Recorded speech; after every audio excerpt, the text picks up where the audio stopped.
Cyril Devergy, vous publiez Confession d'un dopeur, Oui. c'est chez Nouveau Monde Édition. Vous êtes un ancien préparateur physique et biologique et vous nous dévoilez les coulisses du dopage dans le sport que vous avez pratiqué. Est-ce que vous êtes dopé aussi quand vous avez commencé à faire du sport ? Ah oui, bien sûr. Ouais. Oui, bien sûr, je me suis supplémenté, puisque moi, je préfère en réalité utiliser ce terme, parce que, Oui. encore une fois, l'exercice d'une pratique sportive, quelle qu'elle soit, ne peut pas se faire sans complément, et sans compléments hormonaux notamment, si on en a la possibilité, on Mais verra si, on va pourquoi dire. plus Non, tard. mais on n'a qu'à le dire maintenant parce que c'est pourquoi le niveau est tellement élevé maintenant dans le sport qu'on est obligé de tous un peu de s'aligner, de faire appliquer plus de muscles. Il faut bien faire la différence en réalité entre un sportif de très haut niveau qui a des impératifs compétitifs, mais également le sportif amateur qui lui-même déjà est dans une pratique qui est complètement déraisonnable parce que beaucoup trop fréquente et beaucoup trop intense. Entre autres choses, le sujet est très vaste, donc on va vraiment le schématiser. Parce on que va vraiment le Je schématiser. voudrais rester concentré sur. Il faut bien sur vos savoir en révélations. réalité que la pratique du sport engendre un déficit hormonal.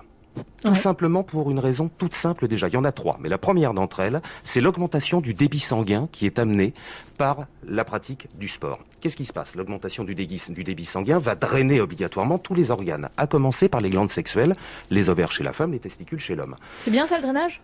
Comment ? C'est bien Non. que ça draine ? Non, Bah ça non, nettoie c'est- en fait, c'est ça que vous voulez dire. Voilà, Ça et ça nettoie trop. favorise l'expulsion en réalité des réserves hormonales qui sont Ah. à l'intérieur des gonades, D'accord. donc qui vont être en réalité larguées dans le corps, Ouais. dans la grande circulation, ce qui dans un premier temps évidemment va avoir une incidence positive de préservation du muscle, de l'os, des tendons, etc. D'accord. Mais le problème c'est que les réserves hormonales sont très longues à reconstituer. Il faut compter à peu près 2 semaines. Comme évidemment en 2 semaines on est retourné 10 fois sur son vélo, 10 fois sur son terrain de football, 20 fois à la salle de sport, etc., obligatoirement on n'a pas le temps de reconstituer. L'augmentation de la température centrale également est un effet qui permet d'inhiber la sécrétion d'une hormone hypophysaire qui s'appelle la LH et qui commande directement les glandes sexuelles.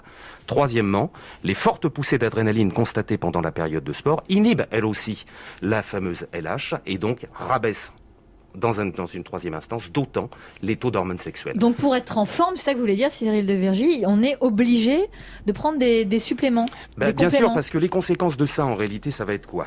Ça va être des risques de fractures et de fissures osseuses, des risques de ruptures tendineuses ainsi que de chefs musculaires. On va avoir également une démotivation ainsi que des épisodes dépressifs qui vont s'installer.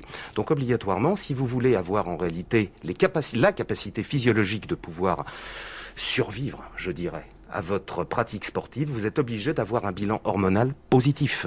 D'où la nécessité de prendre des compléments. Minute Papillon, le magazine joyeux de la culture sur France Bleu. Toute la semaine, 14h-15h.